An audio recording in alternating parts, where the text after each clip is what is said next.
Muy buenas tardes. Un saludo especial en nombre de la doctora Gloria Estela López Jaramillo, presidente del Consejo Superior de la Judicatura, de los demás magistrados que integran la corporación.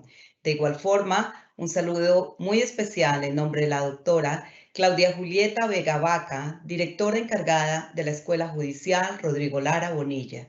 Sean todos bienvenidos a esta conferencia virtual denominada Tributación de renta en personas naturales, que hace parte del ciclo de capacitación en competencias de los empleados administrativos y judiciales.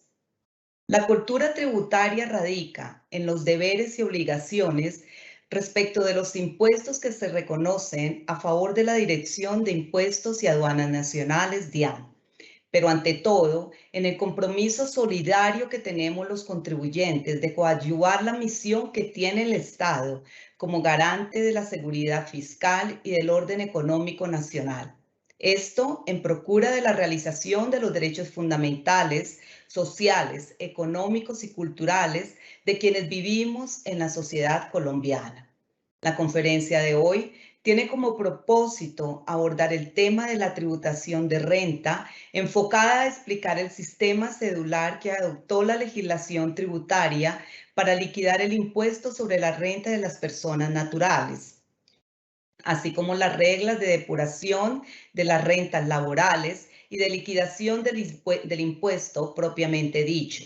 También se tratarán aspectos relevantes como los gastos de representación exentos de los funcionarios judiciales, las condiciones en las que actualmente opera ese beneficio tributario y las expectativas de su modificación ante la inminente expedición de una reforma tributaria y los efectos de la sentencia C-258 del 2020, que declaró inexequible el impuesto solidario por el COVID-19, que tuvieron que sufragar servidores públicos y judiciales durante el año 2020.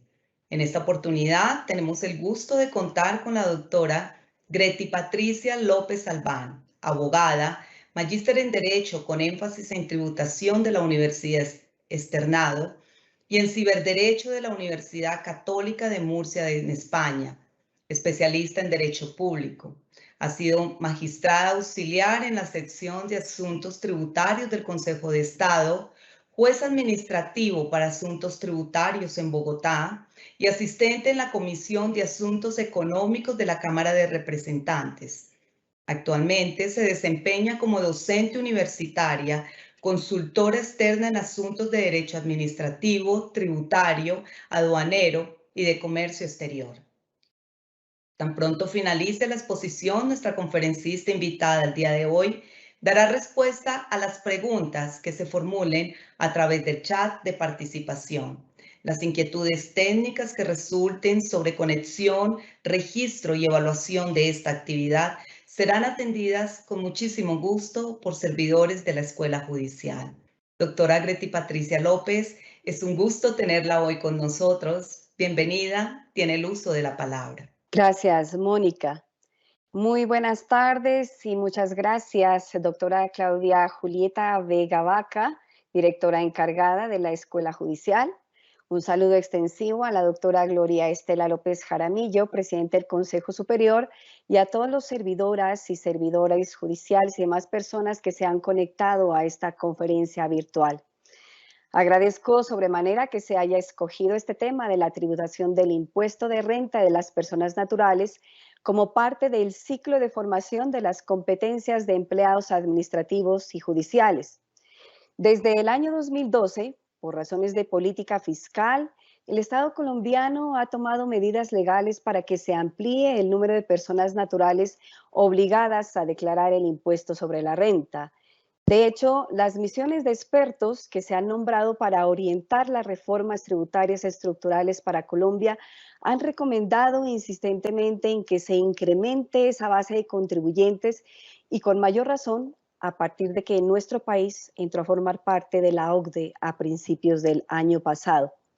De manera que Es de obligado conocimiento el tema tributario, no solo para poder cumplir de manera adecuada las obligaciones que nos corresponde como contribuyentes, sino también porque los ciudadanos demandan de la justicia que se diriman las controversias por discrepancias en la liquidación de los tributos. En consecuencia, los jueces administrativos, en todos los niveles, así como su equipo de trabajo, deben tener una constante actualización en estos temas de la tributación. Empecemos entonces a abordar la formación y para el efecto comparto la presentación que he preparado para la ocasión. Por las limitaciones del tiempo, esta conferencia está orientada a identificar los aspectos más relevantes que inciden en la tributación de los servidores judiciales, funcionarios y empleados. Considero que a partir del conocimiento de las propias obligaciones se allana el camino para abordar de mejor manera la tributación de las personas naturales. Con este fin, estructuré el tema de la conferencia en 3 partes. En la primera parte precisaré qué personas estamos obligadas a presentar la declaración de renta y les mostraré el calendario tributario del presente año para que desde ya verifiquen si cumplen los requisitos para ser declarantes e identifiquen la fecha en que les correspondería cumplir con esa obligación tributaria. En la segunda parte les explicaré el sistema de tributación de las rentas cedulares que rige en la actualidad para luego orientar la conferencia a los intereses propios de los servidores judiciales. Para el efecto, les expondré los conceptos clave a tener en cuenta para declarar y me valdré del formato de la declaración de renta que autorizó el Gobierno Nacional para explicarles paso a paso el proceso de depuración de las rentas de trabajo hasta llegar al cálculo del impuesto propiamente dicho. En la tercera parte finalizaré la conferencia con un ejercicio práctico y comparativo de la liquidación simulada del impuesto de renta de las rentas de trabajo de magistrados, jueces y 2 ejemplos de empleados para que ustedes puedan validar lo aprendido con la información que puedan extraer de su certificado de ingresos y retención en la fuente. Empecemos. ¿Quiénes están obligados a presentar la declaración de renta? Quienes percibimos rentas de trabajo debemos tener en cuenta las siguientes condiciones que establece la legislación tributaria y que de cumplirse nos hacen obligados a presentar la declaración de renta. Miremos la primera condición. La primera condición está referida a los ingresos brutos percibidos durante el año gravable 2020. Si los ingresos brutos percibidos el año pasado son mayores a 49.850.000 pesos, estamos obligados a presentar la declaración de renta. Este valor corresponde a un promedio mensual de ingresos de 3.323.000 pesos, que incluye el salario, las prestaciones sociales y otros pagos distintos a la asignación salarial. Ahora bien, dado que el sistema tributario grava tanto por los ingresos percibidos como por el consumo de bienes y servicios, en consideración a que el consumo es una manifestación de capacidad económica, también quedamos obligados a presentar la declaración de renta cuando los consumos, óigase bien, con tarjeta de crédito, las compras efectuadas, consumos efectuados y las consignaciones bancarias, depósitos e inversiones financieras efectuadas en el año gravable 2020 superen la misma cifra de 49.850.000 pesos, estamos obligados a declarar. Por supuesto, para efectos de pagar el impuesto de renta que corresponda, siempre se partirá de los ingresos efectivamente percibidos.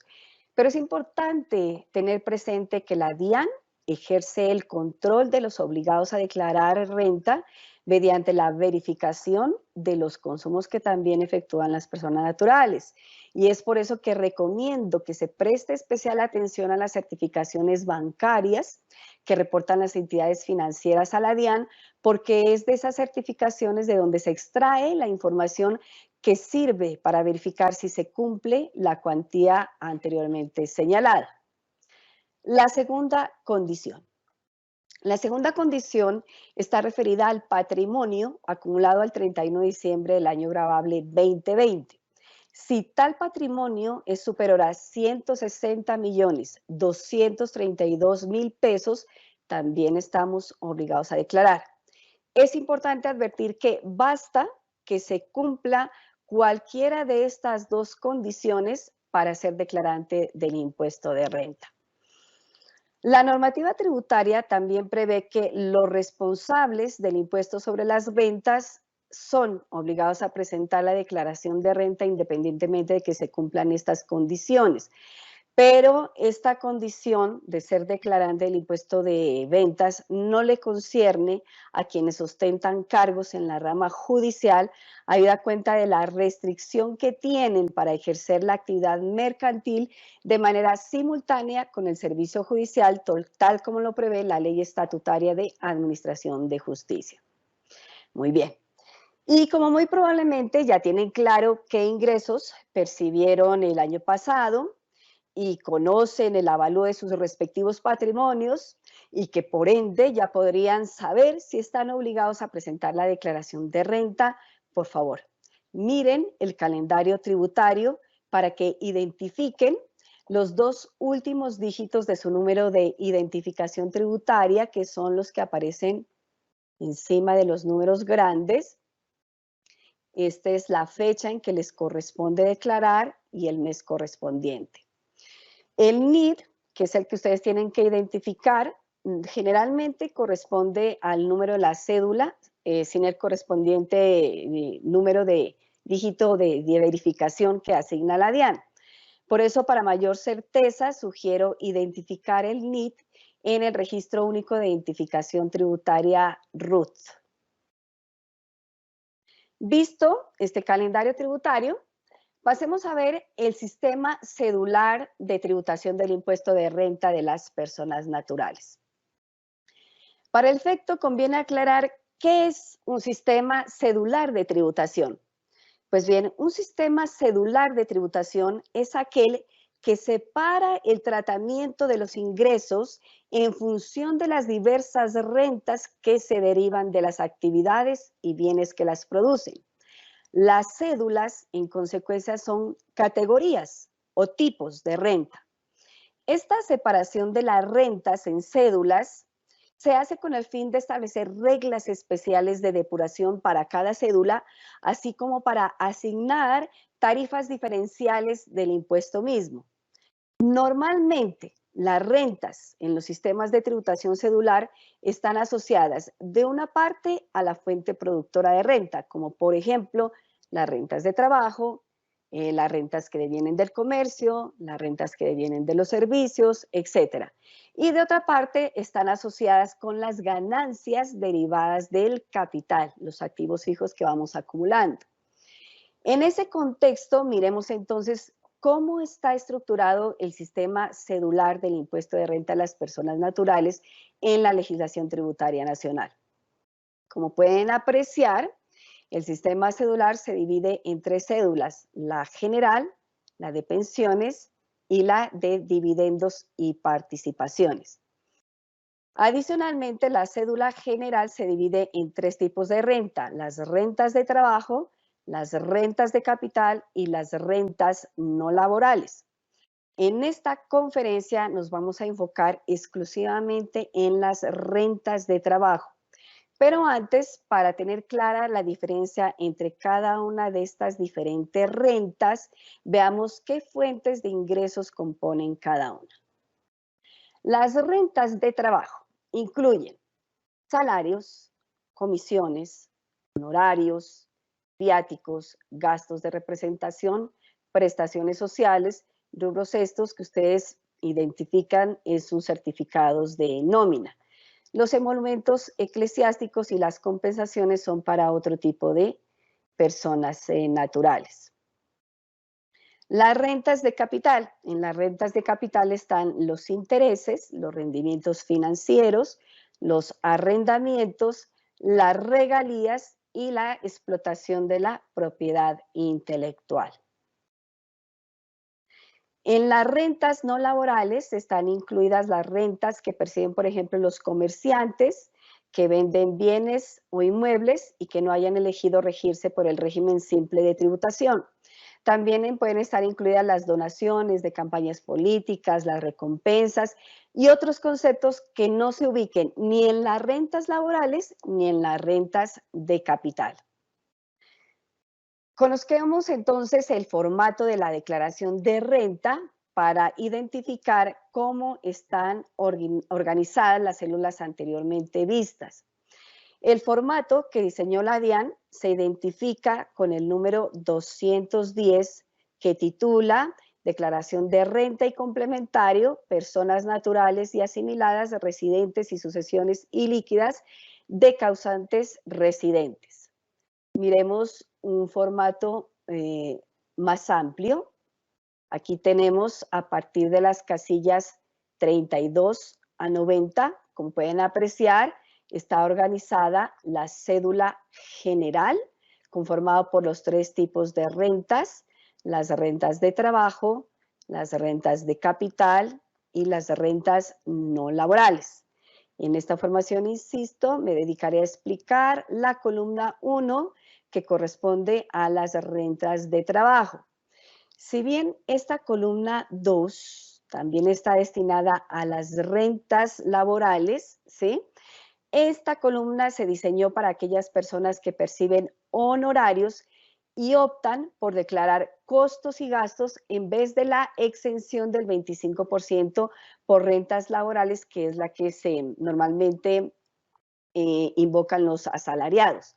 Se trata de que estas personas, los que perciben honorarios, escojan la depuración de los ingresos brutos que mejor les beneficie. Precisado lo anterior, voy a empezar a explicar la columna 1 correspondiente a las rentas de trabajo, pero me iré sector por sector, incluso empezando desde estas. El primer sector está diseñado para reportar el número de identificación tributario, los datos personales del declarante, la información específica del código de la dirección seccional, la actividad económica. Me detengo aquí en el número de identificación tributaria. Este corresponde generalmente a su cédula de identificación. Para mayor certeza de este número, solicito o sugiero mirarlo en el RUT. En un momento les indico cómo pueden bajar este documento de la página web de la DIAN. En el RUT también se encuentra el código de la dirección seccional. Este corresponde generalmente a la jurisdicción en donde ejecuta la actividad económica el declarante y o donde se encuentran ubicados sus activos. Les dejo para su conocimiento el link de la página web de la DIAN, en donde pueden ubicar el listado completo de los códigos de las direcciones seccionales. Aquí también se debe diligenciar el código de la actividad económica, que para los asalariados es el 0010. En las casillas 25 y 26 están dispuestas para, en caso de que nos equivoquemos al hacer la declaración de renta, se puede corregir. Así que aquí se puede notificar que se trata de una declaración de corrección y pues hay que también informar el número de la declaración de renta objeto de corrección. Esta casilla referente a la indicación de si es una declaración de fracción de año gravable, no la tienen que diligenciar los asalariados. No obstante, cuando se diligencia la declaración en la página web de la DIAN, sugiero tener mucho cuidado al seleccionar el formulario correspondiente, puesto que en la página les va a dar a escoger la opción de si se trata de una declaración por fracción del año o la de año completo. Ustedes tienen que escoger la del año completo. Y esta casilla correspondiente a las pérdidas fiscales acumuladas de los años anteriores sin compensar, tampoco debe ser diligenciada por los asalariados porque a ustedes no se les está permitido arrojar pérdidas. La depuración de los ingresos brutos que perciben siempre va a dar una renta líquida sobre la cual se puede calcular un impuesto. Paso ahora a explicarles cómo pueden obtener el RUT. El RUT, valga precisar, es una base de datos que contiene los datos básicos de los contribuyentes. Es la forma en que la DIAN nos puede ubicar muy fácilmente. Así que es un documento que pueden bajar de la plataforma informática de la DIAN, la web de la DIAN. En este pantallazo pueden escoger usuarios registrados si ya están registrados o crear su nuevo usuario. Cuando le den clic a ese icono, les va a aparecer la siguiente pantalla en donde deben diligenciar su número de cédula y contraseña tal como aparece en la diapositiva y le dan clic en ingresar. Al darle ingresar se van a encontrar con esta pantalla en la que van a encontrar estas iconografías que les indican la información que pueden extraer de su cuenta personal. Concretamente, el RUT lo pueden obtener haciendo clic en esta iconografía. Como pueden apreciar, también aparece la opción de obtener el RUT por primera vez o de actualizarlo. Aprovecho la oportunidad para mostrarles que en esta iconografía denominada consultar información exógena, ustedes pueden bajar la información que terceros han reportado de ustedes. Es un cuadro en Excel que resume la información que suministran, por ejemplo, las direcciones seccionales a la DIAN, las entidades financieras con las que ustedes tengan productos financieros, las empresas donde posean inversiones y toda información relevante que puede utilizar la DIAN para proponerles una declaración sugerida del impuesto de renta. La iconografía de diligenciar y presentar el formulario 210 les permite acceder a la declaración sugerida o a un formulario en limpio para que ustedes mismos lo rellenen. Ahí también pueden encontrar las declaraciones de renta de periodos anteriores. Y concretando la operación de obtener el RUT, pues el sistema les va a arrojar una copia de su formulario ya diligenciado, que es un formato como el que viene en la pantalla, pero pues ya diligenciado. Vamos ahora al sector del patrimonio de la declaración de renta. Me detengo aquí simplemente para precisarles que el patrimonio líquido corresponde al resultado de restarle al patrimonio bruto las deudas adquiridas en el año hasta el 31 de diciembre del 2020. Veamos ahora sí las casillas 32 a 42 correspondientes a las rentas de trabajo. La mayoría de los datos de estas casillas se pueden extraer del certificado de ingresos y retenciones. Este es un documento que las direcciones ejecutivas seccionales les deben entregar a los servidores judiciales a más tardar el 31 de marzo de cada año y que pueden bajar de la plataforma informática dispuesta para el efecto. El contenido de este certificado lo entrega la DIAN, lo entregan las direcciones seccionales a la DIAN para que esta institución verifique la exactitud de los datos contenidos en las correspondientes declaraciones de renta de las personas naturales. Concretamente, este es el certificado, ya seguramente todos lo conocen, de aquí pueden extraer los datos correspondientes a los ingresos brutos, algunos ingresos no constitutivos de renta como los aportes a salud y a pensiones, algunas exenciones y deducciones como por ejemplo los aportes a las cuentas AFC y también pueden bajar las retenciones. En todo caso, siempre sugiero, en pro del correcto diligenciamiento de la declaración de renta, que este certificado se conteje con cada uno de los desprendibles de nómina, toda vez que en mi praxis personal y profesional y en los casos analizados en el presente año, he advertido inconsistencias entre la retención en la fuente reportada en el certificado de ingresos y retenciones y las retenciones efectivamente practicadas.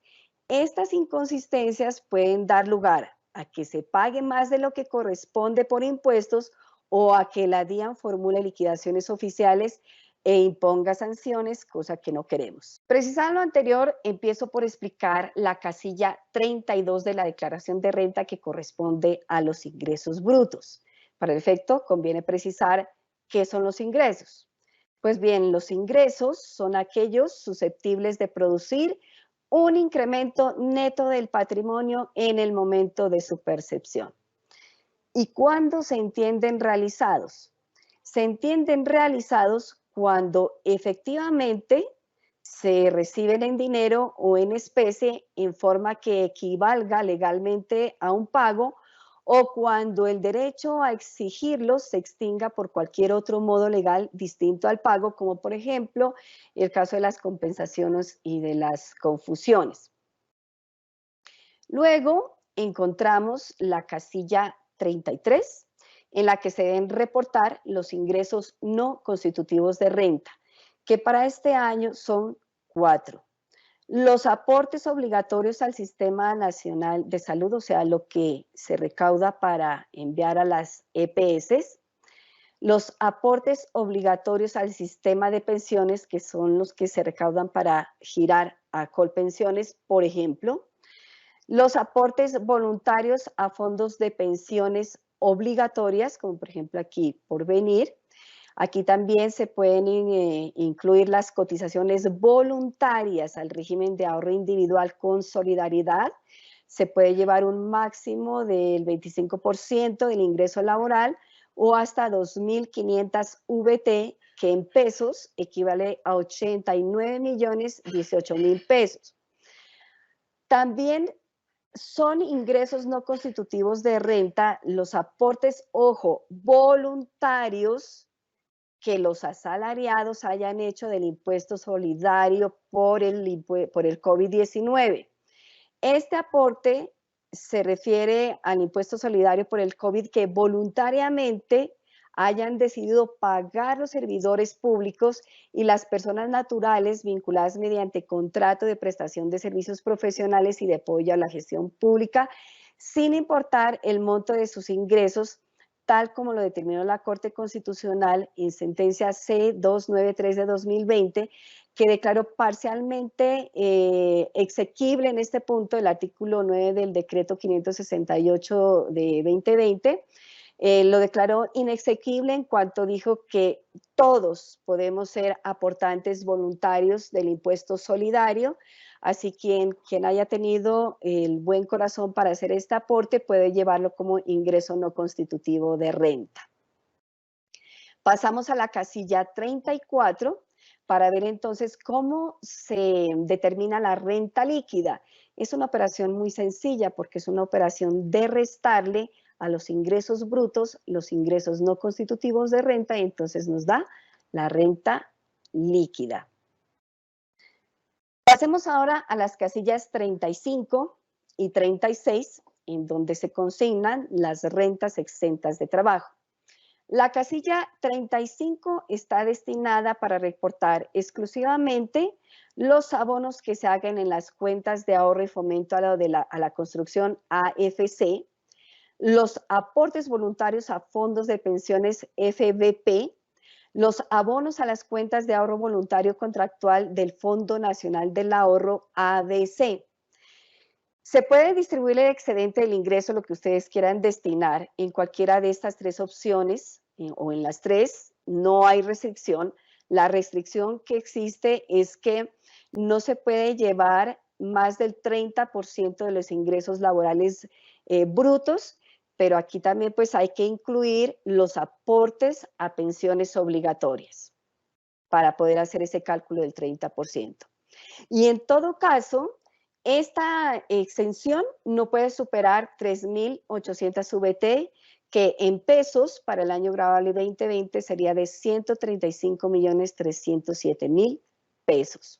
Bien, adicionalmente tengan en cuenta desde ya que esta exención, sumada a las demás exenciones y deducciones, no puede superar el 40% de la renta líquida. Veamos ahora la casilla 36, que está destinada para otras rentas exentas, por lo tanto es la sumatoria de las rentas exentas que les paso a explicar. Entonces, aquí ustedes como servidores judiciales pueden llevar, por ejemplo, las indemnizaciones por accidentes de trabajo o enfermedad y las indemnizaciones que se brinden como apoyo a la maternidad. Ambas exenciones están limitadas a lo que la normativa laboral reconozca y también al límite del 40% de la renta líquida. Aquí, en esta casilla, tengan en cuenta, ustedes pueden incluir los gastos de representación exenta que de los magistrados de los tribunales, de sus fiscales y procuradores judiciales, como dice el Estatuto Tributario, pero es una exención que se ha ampliado para aquellos cargos que en la rama judicial tienen, digamos, las mismas categorías que estos cargos de la rama. Esos gastos de representación para el caso de los magistrados corresponde al 50% de su salario. Para el caso de los jueces corresponde al 25% de su salario. ¿Qué tienen de especial estas dos exenciones? Ojo, no están sujetas al límite porcentual del 40%, que es un límite porcentual que ya hemos visto opera para otro tipo de exenciones. Para este no opera ese límite porcentual. Más adelante les explicaré cómo se debe calcular para evitar inexactitudes en la declaración de renta. Y también tenemos para incorporar en la casilla 36, y este ya es un mensaje para los demás empleados administrativos y empleados de la rama, se puede incluir la exención general que pueden declarar los asalariados y profesionales independientes que deciden acogerse a esta exención en vez de la depuración mediante costos y gastos, que es lo que les comentaba cuando utilizan la columna número 2. Esta exención corresponde al 25% del total de los pagos laborales, a diferencia de la otra que es sobre salario, esta es 25% del total de los pagos laborales. Pero para su cálculo debe tenerse en cuenta que primero tiene un límite, solo se pueden llevar 240 VT mensuales, que equivalen a 102.548.000 pesos anuales, y de otra también están sujetas al límite del 40% de las rentas exentas y deducciones imputables. Esta renta general también la pueden llevar los magistrados y también la pueden llevar los jueces. Por lo tanto, para los tres deben tener muy en cuenta que la base para calcular esta exención es especial, pues al total de los pagos laborales recibidos por el trabajador, el contribuyente debe restarle los ingresos no constitutivos de renta y todas las deducciones y demás rentas exentas, aparte de esta, por supuesto, para establecer la base del cálculo. Ya establecida esa base del cálculo, se le aplica el 25%. Más adelante miraremos un ejercicio práctico. En el renglón 36 también van las cesantías exentas. Sobre las cesantías es importante tener en cuenta que no todas las cesantías están exentas. Deben tener en cuenta que la exención es gradual y depende del rango del ingreso mensual promedio en los últimos 6 meses de vinculación laboral, así como se aprecia en la tabla. De manera que miren las personas cuyo ingreso mensual promedio en los últimos 6 meses de vinculación laboral sea inferior a 350 VT, que equivale a 12.707.800 pesos, están exentas, o sea, pueden llevar el 100% de las cesantías como rentas exentas. Y si nos vamos al otro extremo, pues tenemos a las personas cuyo ingreso mensual promedio en los últimos 6 meses de vinculación laboral es igual o superior a 23.600.000 pesos. Estas personas ya no tienen derecho a llevar las cesantías como exentas. De las cesantías también se debe tener en cuenta las acumuladas. Hay una diferencia entre las acumuladas hasta el año 2016, porque reciben un tratamiento diferente a las percibidas a partir del año gravable 2017. Esto por cuanto, a raíz de la expedición de la Ley 1819 del 2016, el Gobierno Nacional expidió el Decreto 2250 de 2017, que dispuso que el ingreso por cesantías se entiende realizado, entre otros casos, cuando se consignen a los fondos de cesantías.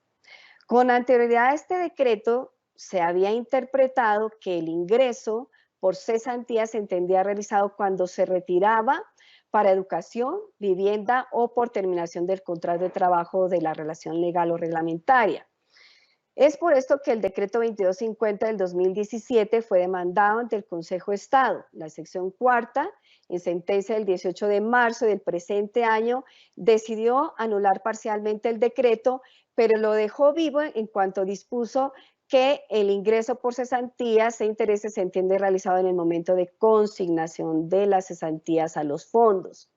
En consecuencia, a partir del año grabable 2017, así los contribuyentes no recibamos efectivamente el dinero de las cesantías, pues solo podemos disponer de este en circunstancias muy específicas, tenemos que pagar el impuesto de renta sobre esos ingresos. De manera que sugiero que anualmente hagan una provisión de sus respectivos salarios para sufragar ese gasto. Año tras año, además, se deberá capitalizar en el patrimonio las cesantías sobre las cuales ya se pagó el impuesto de renta correspondiente. Ahora bien, las cesantías acumuladas por el año grabable 2016 y anteriores se siguen entendiendo realizadas cuando efectivamente se saquen de los respectivos fondos con destino a comprar vivienda, a pagar educación o pues para sufragar, digamos, el mínimo vital del cesante.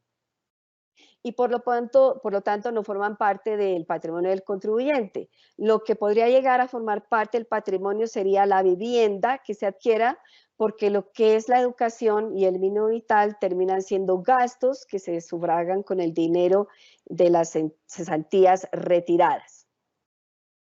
Muy bien, precisadas las exenciones, en la casilla 37 se reporta la sumatoria de las rentas exentas, entonces es una operación muy sencilla. En este ejemplo pues hago un ejemplo muy práctico y muy claro, es una simple suma. Posteriormente, en la casilla 38 y 39 se consignan las deducciones. La casilla 38 está reservada para la deducción de los intereses que se paguen por préstamos para adquisición de vivienda del contribuyente, siempre que el préstamo esté garantizado con hipoteca, si el acreedor no está sometido a la vigilancia del Estado. Esta deducción está limitada a 1.200 VT anuales, que equivalen a 42.728.000 pesos. En la casilla 39 ahora se reportan las otras deducciones, o sea, solo para esta está reservada una sola casilla. Para las demás podemos llevar los pagos por salud, los que hacemos a las aseguradoras o a las entidades de medicina prepagada. Esta deducción tiene un límite de 16 VT mensuales, que equivalen a 6.840.000 pesos anuales. También podemos llevar por dependientes económicos del declarante el 10% de la renta líquida, deducción que está limitada a 32 VT mensuales, que equivalen a 13.668.000 pesos. ¿Quiénes son los dependientes económicos del contribuyente, declarante?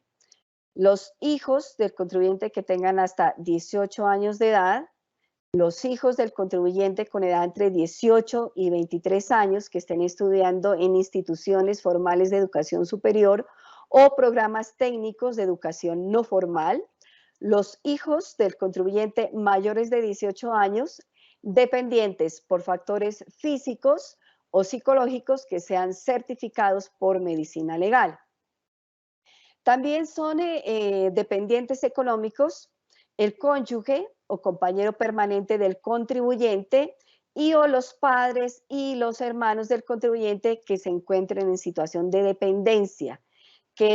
¿Y cuál es la dependencia? Por ausencia de ingresos o ingresos en el año menores a 260 VT, que equivalen a 9.247.000 pesos. Esto tiene que estar certificado por contador público. Y también por dependencia originada en factores físicos o psicológicos que sean certificados por medicina legal. En la casilla 39 también se pueden reportar las deducciones como los aportes a los fondos voluntarios de cesantías. Esto no puede superar 2.500 VT. Se necesita un límite de un 12avo parte del ingreso, 89.018.000 pesos es lo que equivale. También se puede llevar en las rentas laborales el 50% del gravamen a los movimientos financieros efectivamente pagado y los intereses por préstamos educativos del ICETEX para la educación superior del contribuyente. Esta deducción está limitada a 100 VTs anuales que corresponden a 3.561.000 pesos. Entonces, en la casilla 40 ustedes ya totalizan la sumatoria de las deducciones imputables. Paso ahora a explicar la liquidación privada con un ejemplo comparativo que hice a partir de 4 tipos de cargos de la rama judicial para que puedan advertir la diferencia. Aquí tenemos el caso de un magistrado, de un juez, de un profesional universitario y de un sustanciador. Me faltaron otros cargos, pero bueno, con eso creo que tenemos. Voy a hacer especial énfasis más adelante en el cálculo del 25% de las rentas exentas por pagos laborales, porque ahí se suele incurrir en inexactitudes.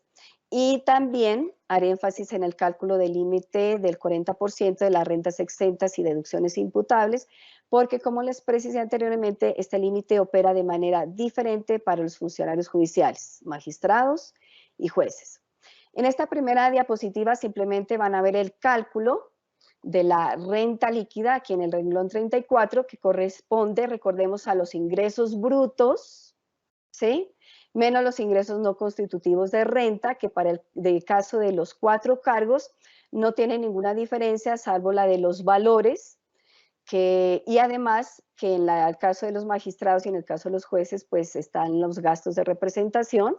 Estos datos, les recuerdo, los pueden extraer de el certificado de ingresos y retención en la fuente.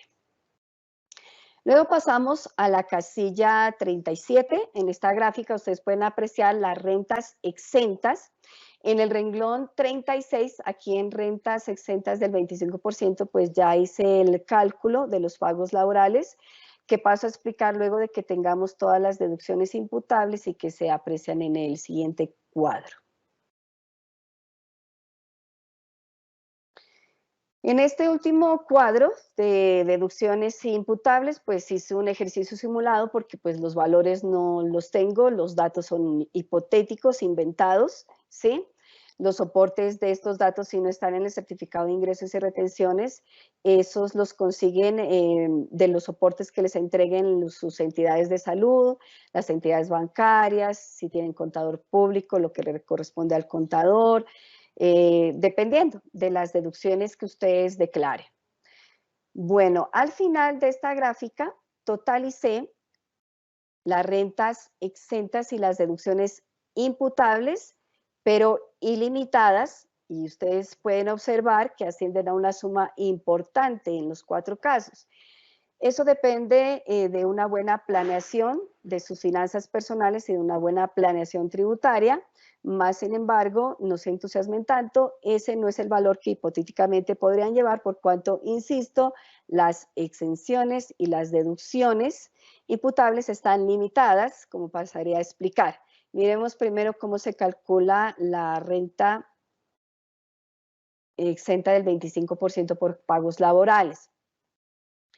Bueno, aquí tenemos entonces la renta líquida, que la traje del renglón de arriba, los renglones de arriba, traje las rentas exentas, traje las deducciones imputables y por supuesto aquí no está la renta exenta del 25% porque lo que estoy haciendo es calculando la base sobre la cual debo calcular el 25%, entonces tomo la renta líquida, le resto las rentas exentas y las deducciones imputables, esto me arroja la base y a esta base les traigo el porcentaje del 25%.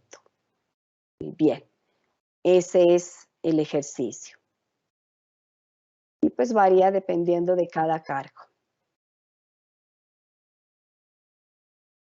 Muy bien, miremos entonces, ahora pasemos a ver cómo se calcula el límite porcentual del 40%, pero primero quiero compartirles que interpuse una demanda en agosto del 2018 contra la norma que impone el límite porcentual por considerar que ese límite viola el principio de prohibición de regresión de los derechos económicos, sociales y culturales de las personas naturales. Esto por cuanto las exenciones y deducciones de las personas naturales forman parte de políticas fiscales y económicas que tiene el Estado para precisamente ayudar a las personas naturales a adquirir vivienda, pensión, salud, el mínimo vital, recreación. En la medida en que se limiten esas deducciones, pues se limitan los derechos a conseguir esos derechos económicos, sociales y culturales. Adicionalmente, la demanda se fundamentó en el impacto económico que tuvo la imposición del límite del 40% en la remuneración de los asalariados, que fue desproporcionada e injustificada, pues de la vigencia fiscal del 2016 a 2017, el incremento del impuesto de renta ascendió a más de 300%. Y en algunos casos muchísimo más, lo que afectó significativamente y con efectos hacia el futuro el ingreso mensual de los asalariados. La Sala de Conjueces de la Corte Constitucional anunció en marzo de este año que ya tomó una decisión sobre la demanda, pero no ha dicho nada sobre el sentido de la misma, no ha enviado un comunicado de prensa. Así que estamos esperando la notificación de la decisión que, de ser favorable, podría repercutir en favor de ustedes, servidores judiciales, por los impuestos que se habrían pagado en exceso producto de esa limitación. Ya concentrándonos en el cálculo del límite de porcentual del 40%, es importante que aquí en este cálculo tengan en cuenta que la DIAN, tanto en las capacitaciones que está brindando a nivel general, como en las herramientas de ayuda, el prevalidador que tiene a disposición para elaboración de la declaración de renta, informa y utiliza esa fórmula de cálculo. Lo advierto porque el artículo 336 del Estatuto Tributario, que explica cómo debe calcularse el límite del 40%, dice que a la renta líquida hay que extraerle, calcularle el 40%. Pero la DIAN no solo toma la renta líquida, sino que para el caso de ustedes servidores judiciales, magistrados y jueces que gozan de gastos de representación exenta, la DIAN los detrae de la renta líquida, los resta y sobre ese resultado calcula el 40%. Ya hecho el ejercicio, ese es el resultado que arroja el gráfico que les estoy mostrando. Aquí lo que sí que quiero que miren es que resalte en verde el valor límite de rentas exentas y deducciones imputables que pueden declarar, y en rojo las que resultan al hacer el cálculo sin límite alguno. Esto para que adviertan la diferencia entre una renta líquida ordinaria calculada a partir de rentas exentas y deducciones sin el límite del 40% y la renta líquida ordinaria que resulta a partir de las rentas exentas y deducciones con el límite del 40%. Como pueden apreciar, la base gravable sube considerablemente. Ahora bien, para calcular el impuesto se debe partir precisamente de la renta líquida ordinaria calculada a partir de las rentas exentas y deducciones limitadas para aplicar la correspondiente tarifa. Estos son los valores que ya están depurados con la limitación. En esta gráfica, por favor, aprecien las tarifas diferenciales aquí, que van del 19 al 39% y cuya aplicación depende de la base gravable del impuesto, que es igual a la renta líquida ordinaria y que ya derivamos de los ejercicios anteriores y que son en concreto estos datos. ¿Cómo se hace el proceso? Es de cálculo del impuesto. Esta base, cada una de estas bases, las convertimos en VT. Entonces, estos valores se los divide por el valor de la VT, que al año gravable 2020 era de 35.600 pesos. Este valor que resulta, lo comparamos con la tabla de las tarifas, ¿sí? Y como podemos apreciar, están incluidos como en el tercer renglón los valores de la base gravable, porque los 4 rangos, en los 4 casos, oscilan entre 3.400 a 2.500 VT. En consecuencia, en los 4 casos, magistrados, jueces y profesionales y sustanciadores, la tarifa a aplicar es del 28%. Entonces, a esta base gravable se le restan 1.700 VT. Al valor que resulte de esta operación se le multiplica la tarifa del 28% y a ese valor se le suman 116 VTs y les da el total del impuesto en VT.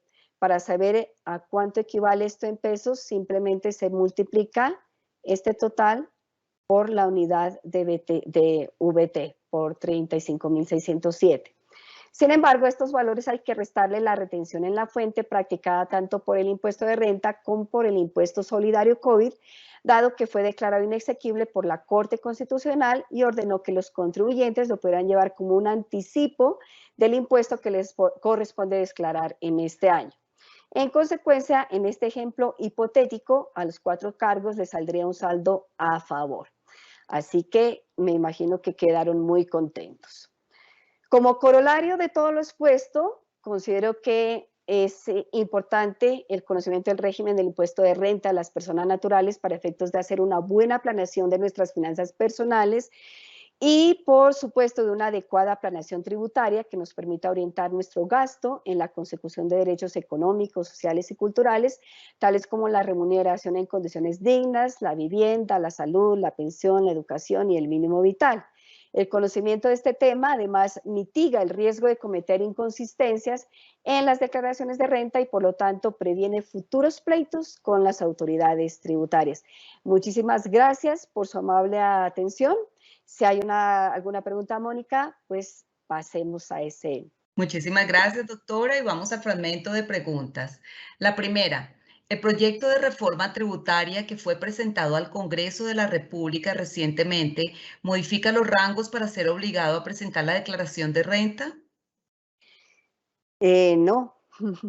Fíjense que el proyecto de reforma tributaria, como lo cumplió el gobierno, no va a afectar ninguno de los beneficios que ya vimos para las personas naturales. El proyecto modifica los beneficios tributarios de los funcionarios judiciales y empleados. No, tampoco los modifica. El gobierno en esto también fue muy leal en ese tema y no va a modificar. Perfecto. Última pregunta, doctora Gretti. Sí. ¿El proyecto crea nuevamente el impuesto solidario por el COVID-19 y el aporte solidario voluntario por el COVID-19? Tampoco, pues el aporte voluntario, como les comenté, pues se rigió en su momento, pues fue declarado constitucional por la Corte Constitucional, pero pues ya no está rigiendo. Y no, el gobierno pues tampoco volvió a crear el impuesto solidario ni lo hizo extensivo pues para otras personas. Así que para tranquilidad de todos los presentes, la reforma tributaria no les va a afectar, por lo menos para el siguiente año gravable. Un agradecimiento muy especial a la doctora Gretti Patricia López Albán por su clara y ponderada explicación sobre la importancia del cumplimiento de las obligaciones tributarias. Asimismo, el pago de los impuestos, el gobierno que obtiene estos ingresos que le permite regular la economía del país. Gracias a su creencia se realizan inversiones sociales en educación, salud, servicios públicos, seguridad y el impulso económico fundamental para el país. El impuesto sobre la renta, que es un cargo que las personas naturales, sean empleados o independientes, deben pagar al Estado, teniendo en cuenta sus ganancias, salarios, comisiones y otros ingresos generados durante el año anterior. Gracias, doctora, por la explicación tan práctica que acabó de hacer sobre el documento de la declaración, que eso para todos los servidores judiciales es de muchísima ayuda. Le damos nuestro agradecimiento. Gracias. Asimismo, a los servidores y servidoras judiciales y a todas las personas que actúan en el sector justicia que se conectaron a esta conferencia virtual. Los invitamos a que nos sigan a través de nuestras redes sociales como Facebook, Twitter, Instagram y YouTube, donde podrán encontrar más información sobre nuestras videoconferencias y noticias de interés. Muchísimas gracias. Un feliz resto de día para todos.